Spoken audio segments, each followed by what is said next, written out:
Bonjour, bienvenue pour ce nouveau journal. Voici les titres de ce jeudi 23 juin. L'avenir du Royaume-Uni sera-t-il encore européen ? Les Britanniques ont voté ce jeudi. Toute l'Europe attend les résultats. Reportage au début de cette édition dans un camping vendéen qui accueille 60% de touristes venus d'outre-Manche. Une clientèle déjà présente à l'approche de cette saison estivale et qui pourrait faire défaut si le Royaume-Uni sort de l'Union. Les épreuves du brevet des collèges, elles ont débuté ce jeudi avec le français. En Vendée, ils sont 8679 candidats à tenter de décrocher cette année leur diplôme. C'est le premier examen scolaire pour ces jeunes de 14-15 ans. Et vous le verrez, cette première journée s'est plutôt bien passée. Et puis l'agriculture biologique, elle est au cœur de l'enseignement du lycée nature de La Roche-sur-Yon. Les élèves y cultivent notamment des fruits et des légumes, des produits bio revendus ensuite en partie dans un magasin ouvert à tous. Une boutique qui vient d'être rénovée. L'Europe a donc les yeux fixés vers Londres. C'était jour de vote ce jeudi dans tout le Royaume. Plus de 46 millions d'électeurs britanniques étaient appelés à se prononcer pour l'avenir de leur pays. Sur le bulletin, 2 cases, mais un seul choix possible. Remain pour rester dans l'Union européenne ou Leave pour quitter l'Europe. Brexit ou pas, le sujet divise. Et du côté des Britanniques, on attend désormais les résultats, y compris dans les campings de la région. Ils sont nombreux à accueillir chaque année les touristes venus d'outre-Manche. Certains sont déjà en vacances. Exemple à Saint-Jean-de-Mont, Pierre Dalicieux. Dans ce camping, en haute saison, 60% de la clientèle est britannique. Et ce jeudi 23 juin est un jour historique. Évidemment, les Anglais présents sur place n'iront pas voter. Mais beaucoup l'ont fait par procuration. À l'image de ce pays divisé sur la question, les avis ici sont tranchés. Et pour les pro-Brexit, la principale raison de quitter l'UE, c'est l'immigration. Ce n'est qu'un petit pays et c'est un gros problème en Angleterre. Ma femme travaille dans un hôpital et les hôpitaux, ils sont complètement débordés à cause de l'immigration. J'ai voté pour qu'on sorte, c'est le seul moyen pour contrôler nos frontières. Il y a trop de gens dans notre si petit pays. La France est tellement grande, tellement vaste, c'est différent. Ce vacancier anglais a acheté ce mobil-home il y a quelques années. Maintenant, à la retraite, il y passe tous ses étés. Et pour lui, une sortie de l'Union européenne serait une erreur. D'ailleurs, il le dit, sortir ou ne pas sortir n'est pas la question. Le problème n'est pas de rester ou de partir. Je pense que le problème, c'est qui nous avons pour nous représenter au Parlement européen. Je pense que rester est la meilleure chose à faire et j'espère vraiment que demain, nous serons encore dans l'Europe. Bob est irlandais. Lui ne devrait pas être concerné par le Brexit, sauf que son travail est d'accueillir pour les vacances des Anglais en France. Depuis le mois de mai, il remarque une fréquentation en baisse de cette clientèle dans les différents campings qu'il visite en Vendée. Et si le Brexit l'emporte, cela pourrait avoir des conséquences sur son activité. Je pense qu'il y aura très certainement moins de fréquentation l'année prochaine si les Anglais décident de quitter l'Union européenne. C'est pas bon pour les affaires, c'est évident. Le gérant de ce camping, lui, n'est pour le moment pas inquiet. Sa clientèle britannique est bien là cette année, mais lui aussi craint une baisse de la fréquentation à l'avenir, si sortie il y a. Pour nous, la plus grosse crainte, c'est que la livre perde de sa valeur. Et donc, les clients anglais auraient quand même beaucoup moins de pouvoir d'achat chez nous. Demain matin, tout le monde ici sera rivé sur les résultats du vote. Un vote qui suspend un peu le temps, même ici en Vendée. Et autre vote attendu, c'est celui sur l'aéroport de Notre-Dame-des-Landes qui aura lieu dimanche en Loire-Atlantique. Le Conseil d'État a rejeté les derniers recours déposés par les opposants au projet qui contestaient la légalité de la consultation. Le référendum aura donc bien lieu. Les quelques 970 000 électeurs de Loire-Atlantique seront invités à voter dimanche entre 8h et 20h. Manuel Valls a précisé ce jeudi devant le Sénat que si le oui l'emportait, les travaux débuteraient dès cet automne. Si c'est le non, le projet d'aéroport serait abandonné. Les élus du conseil départemental sont réunis en cette fin de semaine en session. L'ouverture ce jeudi avait lieu à Saint-Gilles-Croix-de-Vie. Il a été beaucoup question de la mer. Le département s'est positionné contre l'implantation d'un deuxième parc éolien offshore au large du littoral. Parmi les dossiers également évoqués, celui des mytiliculteurs touchés par une forte mortalité de leurs moules. Si des mesures d'aide financière sont envisagées par la région, le département, lui, s'oriente vers des mesures à plus long terme. La création d'un observatoire pour étudier la qualité de l'eau a notamment été évoqué. Écoutez le socialiste Stéphane Ibarra et le président du conseil départemental Yves Vinet. Savoir épauler les entreprises qui avaient déjà été fragilisées il y a 2 ans. Donc on avait déjà fait des avances sur les trésoreries, donc il faut recommencer. Mais aussi réussir à trouver les causes pour préparer l'avenir et réussir avec les mytiliculteurs. Parce que aussi il y a la question de la qualité de l'eau, mais les mytiliculteurs réfléchissent aussi à leur pratique. Comment est-ce qu'on fait de l'élevage des moules. Donc l'État est présent, le département, la région aussi est en session et va adopter un plan sur la mytiliculture. Il faut conserver ces savoir-faire sur notre côte. Le but, ça serait peut-être de proposer d'avoir un suivi des eaux aux alentours des bouchots régulier pour quantifier un certain nombre de choses simples sans rentrer dans des études très approfondies, mais au moins d'avoir d'une manière régulière ce qui se passe en matière de température, de salinité, des choses qui sont un peu basiques, mais qu'aujourd'hui on n'est même pas capable d'avoir d'une manière régulière sur un an. Et les élus du conseil départemental doivent se pencher ce vendredi sur un autre sujet, le schéma départemental enfance-famille. Toujours au chapitre politique, les élections législatives commencent à se préparer. Le vote pour élire les députés aura lieu en juin 2017. Le parti Les Républicains vient d'annoncer une partie de ses candidats. En Vendée, ils sont 3 pour le moment à être investis. 3 hommes, Alain Leboeuf et Yannick Moreau, brigueront un nouveau mandat dans leur circonscription, la première et la 3e. Dans la 5e circonscription, celle du sud du département, c'est Valentin Josse qui a été investi. Il tentera de prendre le siège occupé actuellement par le socialiste Hugues Fourage. En bref, le décès du maire de Saint-Martin-Lard en Saint-Hermine, Dominique Rager. Il était âgé de 69 ans. Il était à la tête de la commune depuis 2008. Ses obsèques étaient célébrées ce jeudi. Et puis un important incendie s'est déclaré ce jeudi dans l'après-midi à Soulan, dans une entreprise de récupération de déchets de bois. Un site situé près d'une ligne à haute tension. Par précaution et pour faciliter l'intervention des pompiers, RTE, qui gère le réseau électrique, a décidé de couper une partie de l'électricité. Plusieurs milliers de foyers ont donc été privés de courant sur l'Île-Dieu, mais aussi à Beauvoir-sur-Mer, Saint-Jean-de-Mont et La Guérinière. L'électricité a été rétablie en toute fin d'après-midi. Après le bac, le brevet. Si les épreuves sont terminées pour les terminales, c'est au tour désormais des élèves de 3e de plancher. Le brevet des collèges a débuté ce jeudi matin. Ils sont 50 530 inscrits cette année dans l'ensemble de l'Académie de Nantes. C'est une centaine de moins que l'an passé. En Vendée, 8 679 candidats vont tenter de décrocher leur diplôme. L'an dernier, le taux de réussite au brevet des collèges dépassait les 88% en Vendée. Un brevet des collèges qui représente pour ces jeunes de 14-15 ans le premier examen national de leur scolarité. Grégoire de Châtillon s'est rendu dans un des 33 centres d'examen du département pour le début des épreuves. Les élèves planchaient pour commencer sur le français.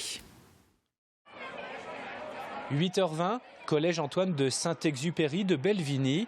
Dans 40 minutes, 484 élèves de 3e vont passer ici les premières épreuves du DNB, le diplôme national du brevet, le premier examen de leur scolarité. Ouais, ça va le faire, on a bien travaillé tout au long de l'année, alors ça devrait être tranquille. On y va vraiment au talent, en fait. Au talent, c'est vraiment de la révision au cours de l'année. On a acquis des super bases, donc là, je pense qu'on va y arriver. Des élèves plutôt confiants dans cet établissement centre qui accueille ce matin la visite du recteur de l'Académie de Nantes. C'est Claudine Molinaro, la principale du collège, qui se charge de distribuer dans chaque salle la pochette de l'épreuve. Bon courage. C'est une charge un petit peu accrue pour le collège, puisqu'on devient un des gros centres de l'académie. Maintenant, ça reste encore à une taille modérée, ce n'est que 484 candidats. Des candidats qui vont démarrer avec l'épreuve de français, d'abord une dictée, puis ensuite une rédaction. Donc sur la première page, vous allez mettre 1 sur 3, la deuxième page 2 sur 3. 9h15, la sonnette retentit, c'est parti pour 3 heures d'examen d'un brevet dernière génération, puisque sa formule changera dès 2017. Le brevet, ça sera la fin de la scolarité dite obligatoire, celle qui est marquée aussi par le socle commun de connaissances, de compétences et de culture. 12h05, les premiers élèves sortent enfin de leur épreuve de français et ils sont plutôt sereins. C'est plus facile que ce que je pensais. Mais effectivement, c'était plus facile que ce qu'on pensait.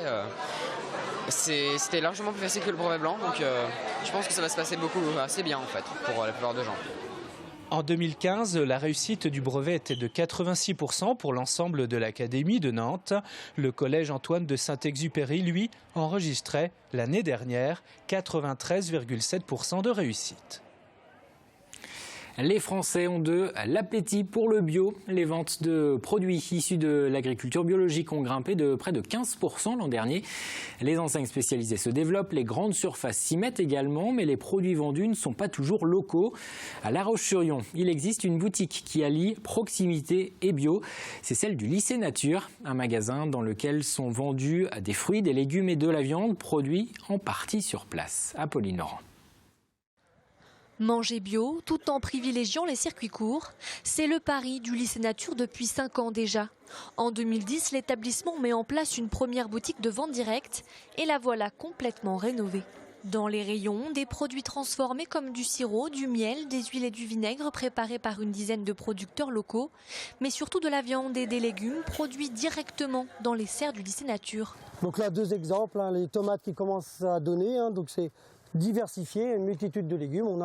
On produit selon l'année une 50aine de légumes, différents types de légumes. Et ici en ce moment, les légumes d'été qui tardent un peu à produire parce qu'il ne fait pas très beau. Donc nos premières tomates qui devraient arriver dans une dizaine, quinzaine de jours. Et puis les concombres qui commencent à donner.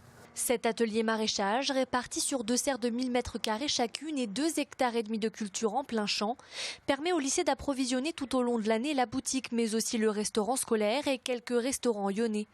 La filière est 100% bio, aussi bien pour les légumes que pour les viandes. Tout est géré par les élèves et les salariés directement sur l'exploitation. L'avantage, en tout cas pour le consommateur, c'est d'avoir une traçabilité totale puisque les animaux sont élevés ici et l'aliment consommé est produit sur l'exploitation. Et donc en fait, voilà, on sait que ce qui est vendu, c'est uniquement donc, du porc élevé ici. Si la boutique est ouverte au public 2 fois par semaine, elle a avant tout été conçue comme un outil pédagogique pour permettre aux étudiants de mieux comprendre les différentes étapes de la production à la vente. Pour l'exploitation, c'est un outil de valorisation, bien entendu, de notre production. Puisque nous, on a quand même un objectif de rentabilité sur l'exploitation malgré tout, puisqu'il y a des salariés, il y a un fonctionnement. Donc l'idée, c'est, en valorisant mieux nos produits, c'est d'équilibrer nos résultats en fin d'année. 5 salariés travaillent à temps plein sur l'exploitation et à la boutique. En tout, elle génère 60 000 € de chiffre d'affaires par an. Un mot de sport avec l'Euro de football et l'adversaire de la France pour les 8e de finale est désormais connu. Ce sera l'Irlande qui a terminé 3e de son groupe. Avantage pour les Bleus. En 15 rencontres, ils se sont imposés 6 fois, notamment en 2009. Vous vous en souvenez peut-être, un but de la main de Thierry Henry avait privé l'Irlande de Coupe du Monde. Alors les Boys in Green auront-ils un esprit de revanche? Nous avons demandé l'avis d'un entraîneur vendéen, Frédéric Reculot. Ça peut être un des arguments que le coach sur lequel va s'appuyer, parce que voilà, je pense qu'il y a quand même des forces qui sont beaucoup plus importantes chez nous, donc il va falloir qu'il aille chercher quelques leviers pour motiver ces garçons. Ça peut être un levier sur lequel il s'appuie, parce que sinon la différence est trop importante entre les 2 équipes. Je pense que c'est un tirage favorable. Maintenant, favorable, ça ne veut pas dire qu'il y ait une certitude de passer, mais malgré tout, les chances sont importantes, donc ça reste un bon tirage pour passer ce tour. Et ce match France-Irlande, ce sera dimanche à 15h. Et ce n'est pas de balade irlandaise dont on va parler à présent, plutôt de reprise de John Lennon, des Shadows ou de Téléphone. Depuis le début de la semaine, à l'occasion de la fête de la musique, nous vous proposons d'aller à la rencontre de groupes et d'artistes vendéens. Suite de notre série avec cette initiative de Bruno Ligonière. Le musicien professionnel a voulu mettre à l'honneur les musiciens amateurs de sa commune, Benay. Il leur a proposé de monter un groupe éphémère pour cette fête de la musique. Cyril Guillet nous raconte cette aventure.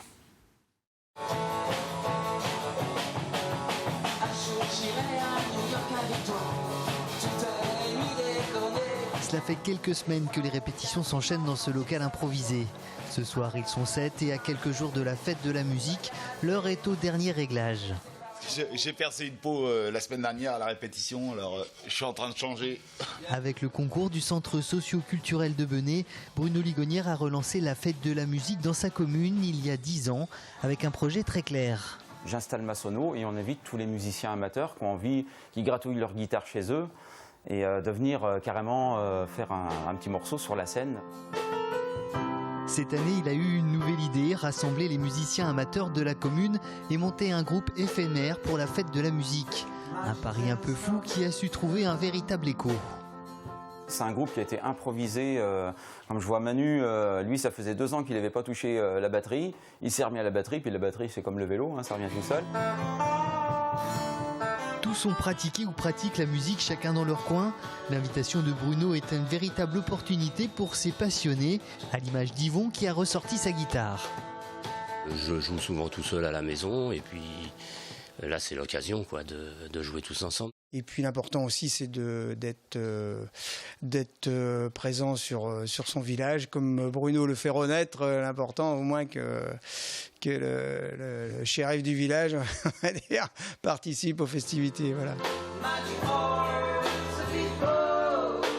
Jackie, le garde champêtre, Manon, Nicolas et Jean-Yves travaillent d'arrache-pied pour être fin prêts pour le grand soir. Mardi 21 juin, les rues de Benay se remplissent. Le moment est venu de se confronter au public. C'est Yvan et Roland qui ouvrent le bal. Marion, elle, attend son tour et comme une professionnelle, elle a ses petites astuces pour évacuer le stress. Déjà, il faut souffler et il ne faut pas se contracter. Je souffle et puis voilà, je vais monter sur scène. 20h30, le concert est lancé. Le mot d'ordre prendre un maximum de plaisir et le faire partager, et ce jusque tard dans la nuit.